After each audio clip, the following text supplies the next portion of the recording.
श्री स्वामी समर्थ. तुम्हा सर्वांचे माझ्या चॅनलवर मनापासून स्वागत. तुम्हाला माहीत आहे का, आपल्या वैदिक संस्कृतीमध्ये इतके सारे सणवार व्रतवैकल्ये का येतात? हे सर्व मंगल पर्व आपल्या जीवनात नवीन ऊर्जा आणि आध्यात्मिक चेतना जागृत करतात. याच माध्यमातून आपण धर्म, अर्थ, काम आणि मोक्षाकडे सुरळीतपणे वाटचाल करतो. असाच एक मंगलमय दिवस आहे अक्षय तृतीया. वैशाख महिन्याच्या शुक्ल पक्षातील तृतीयेस अक्षय तृतीया म्हणतात. ही तिथी एवढी विशेष आहे की या दिवशी केलेले कोणतेही चांगले कार्य आपल्याला अक्षय पुण्यफळ देते. आज आपण अक्षय तृतीयेशी संबंधित एक पौराणिक कथा जाणून घेणार आहोत. मात्र त्यापूर्वी जर तुम्ही चॅनलवर नवीन असाल तर चॅनलला सबस्क्राईब करा, व्हिडिओ लाईक आणि शेअर करायला विसरू नका. तर ही त्यावेळची गोष्ट आहे ज्यावेळी ही सृष्टी महान राजे महाराजे आणि तेजस्वी ऋषीमुनी यांनी सुसज्जित होती. सगळीकडे सुख आणि सुधर्म यांचा वास होता. मात्र तरीही कर्मफळ सगळ्यांसाठी एकसारखे नसते, हो ना? अशाच काळात एक ब्राह्मण परिवार राहत होता, जो अतिशय निर्धन होता. या परिवारात फक्त एक ब्राह्मण आणि त्याची पत्नी होती. त्यांच्याकडे कोणतीही संपत्ती नव्हती की संतानसुख देखील नव्हते. पण या ब्राह्मणाच्या जीवनात फक्त एकच सुख होते, ते म्हणजे त्याची पत्नी. त्याची पत्नी अत्यंत विनम्र, सुंदर आणि पतिव्रता होती. ब्राह्मण जे काही भिक्षा मागून आणत असे त्यातच ती समाधानी राहत असे.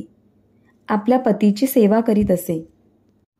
अनेक प्रयत्नांनंतर देखील ब्राह्मण आपल्या उदरनिर्वाहास पुरेल एवढे धन प्राप्त करू शकत नव्हता. मात्र अशा बिकट परिस्थितीत देखील ते दोघेही ईश्वराची आराधना करीत असे.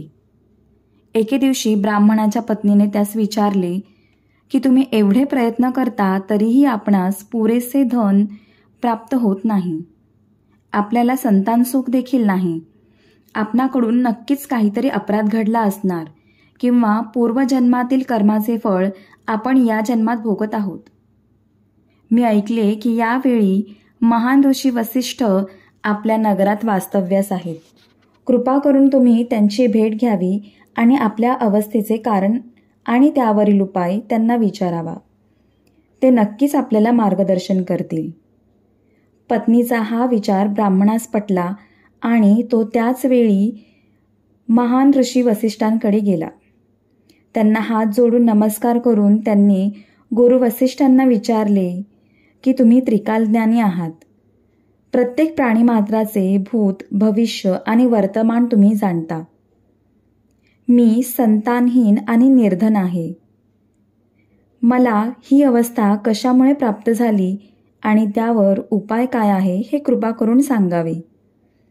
ब्राह्मणाची समस्या ऐकून गुरु वसिष्ठ म्हणाले, बाळा, मागील जन्मात तू खूप श्रीमंत होता आणि तुला मुलेही होती. मात्र त्यावेळी तू खूप कंजूस होतास. तुझ्या मुलांसाठी देखील तू पैसा खर्च केला नाहीस. धनाबद्दलची तुझी आसक्ती आणि मुलांसाठी तुझा बेजबाबदारपणा यामुळेच तू या जन्मात निर्धन आणि संतानहीन आहेस. मागील जन्मात कोणत्या तरी कारणाने वैशाख महिन्यातील शेवटच्या 5 दिवसात तू व्रताचे पालन केलेस.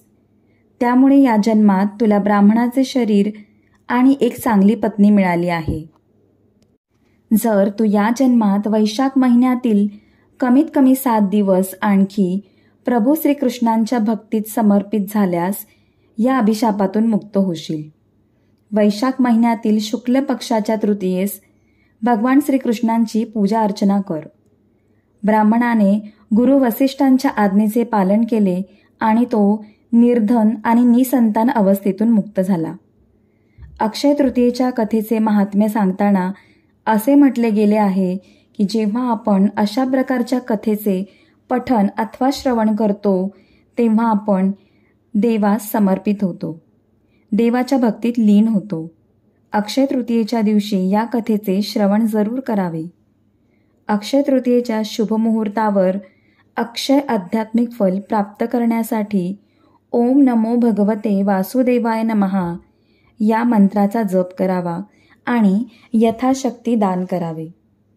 झालेली सेवा स्वामींच्या चरणी रुजू करते आणि आजचा व्हिडिओ इथेच थांबवते. पुन्हा भेटूया अशाच एका नवीन व्हिडिओसह. श्री स्वामी समर्थ.